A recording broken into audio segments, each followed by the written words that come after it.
Yes, sir. Eric Lima here. This is my YouTube show in which my sentimental thoughts come from my heart. It's also my YouTube show where my mental oddball shenanigans are in my brain. It's EML77 TV, episode 486. On the last episode, we talked about the British Bulldog finally being inducted to the WWE Hall of Fame. Like I said, I'm so happy for Davey Boy Smith Jr. and Georgia, his son and daughter. I'm honored to have them both follow me on Twitter. I'm honored to have Natalia follow me on Twitter as well. I always consider it an honor. The Hart family is my favorite wrestling family of all time. For the British Bulldog to be inducted is totally awesome. And it's sad that the Bulldog's not here to enjoy this moment. I'm sure he'd be glad. He'd be like, right, the British Bulldog's in the Hall of Fame, so get out of the way for the British Bulldog. He's really cool. When he was a babyface, he was, like I said, he was very quiet, very calm. And always soft-spoken, but when he became a heel, he was more loud, brash. He was aggressive, and I got respect out of the Bulldog. And like Page's brother said, he's one of the best British wrestlers ever and the best European champion out of the WWE. And just seeing those seeing those accomplishments by the British Bulldog, and I'm really happy. I remember when he broke through after turning his back on Diesel. That was really cool. Cool moment, and you see the whole new, different side of the Bulldog. It's like, I don't think he's ever been a heel before up until '95. So it was so great to see. It's like, okay, this is different, a little bit of seed was planted in by the New York fans in Madison Square Garden in summer of '95, and then it went right over it. It was something else It was something. So when Lex Luger departed from the WWE, in '95, go back to WCW, this was a huge opportunity for the Bulldog to really shine. And, and sometimes, being frustrated without being the World Wrestling Federation champion can frustrate you. It could affect you, and that was a huge way. But the Bulldog has been more of an aggressive force to be recognized, and there was a lot of respect. British Bulldog has been had a lot of respect, so it's really cool. So I just personally very happy that the British Bulldog, who's one of my favorites, is now in the WWE Hall of Fame. I can't stress this enough how happy I am. Well, what I want to talk about is AJ Styles. This past Monday night on Raw. What in the world was the man thinking? Apparently he was not. You see, AJ Styles, he decided to cut a promo on The Undertaker. Yes, I can understand he was frustrated losing 2 matches in a row thanks to The Undertaker. I can understand that. But calling him out by his real name and his family and Michelle McCool, what in the world is AJ Styles doing? Is he trying to do what Diamond Dallas Page tried to do? Only difference is Diamond Dallas Page stalked the man's then wife, Sarah, at the time. I mean, and he got his butt kicked. He got, DDP got straight up mollywopped by The Undertaker at the King of the Ring in 2001 for doing that. AJ Styles, you think that you can beat The Undertaker at WrestleMania, you better guess again. Okay? Because The Undertaker is going to mop up the floor. He's going to straight up mollywop you at WrestleMania. And you better come up with a contract where you have a no disqualification match against a dead man or something like that, because that's the only way to save your bacon. It's another no disqualification matchup. And that means you better get Gallows and Anderson in on this. That's what you need to do. You need Gallows and Anderson. Seriously. You seriously need Gallows and Anderson. I mean, AJ Styles, bro. Come on, you're the phenomenal one, dude. And you must be like, oh my gosh, how am I going to beat The Undertaker? The Undertaker. You got to be totally crazy. It takes a crazy person, a totally psychotic individual, to try to get inside the head of The Undertaker and try to take him out. I mean, we see, but the Berserker almost stabbing him with a sword. We see an 8-foot giant, and Giant Gonzalez try to manhandle and maul him. We saw Yokozuna trying to squish him. We saw Kamala trying to squish him, but he keeps getting up every single time. Yokozuna thought he got rid of him at the Royal Rumble '94 because it took him and 9 other superstars to get it done. But what happened? 10 superstars altogether, if you count Yokozuna. But then again, 10.5 with Yokozuna. And then he comes back and he beats Yokozuna at Survivor Series. He took on his old DiBiase paid someone to looks like him, talk like him, walk like him. And that's SummerSlam. SummerSlam 94, he got mollywopped by the real Undertaker. And then Kama decides to take the urn and burn it down to a necklace. Like that's going to work, because the urn is brass, not gold. What a stupid thing to do. And the Undertaker survived that. He survived an onslaught from Mabel. All right.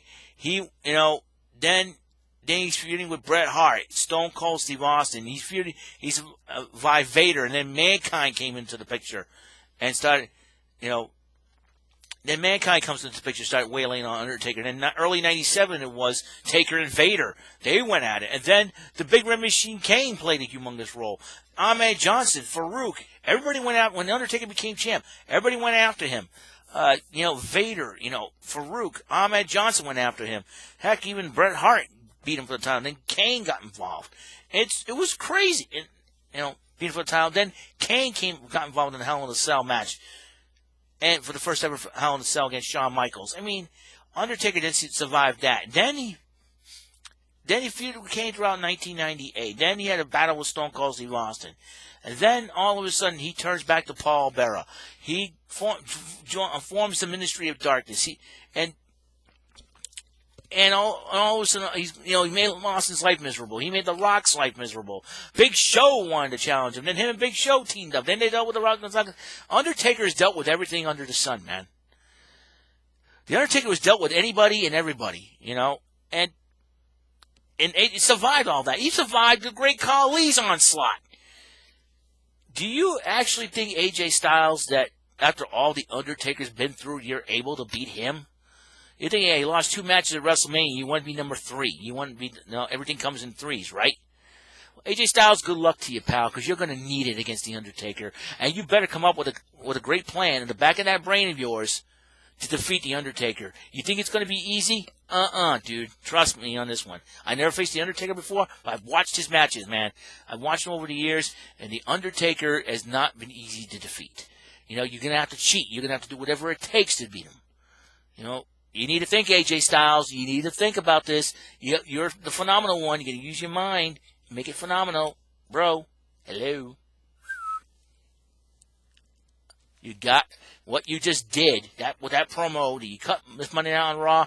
You basically opened up Pandora's box. You do not want to trifle with The Undertaker like this. Calling him out by his real name and calling him out with his wife, Michelle McCool. We all know that he's married to Michelle McCool.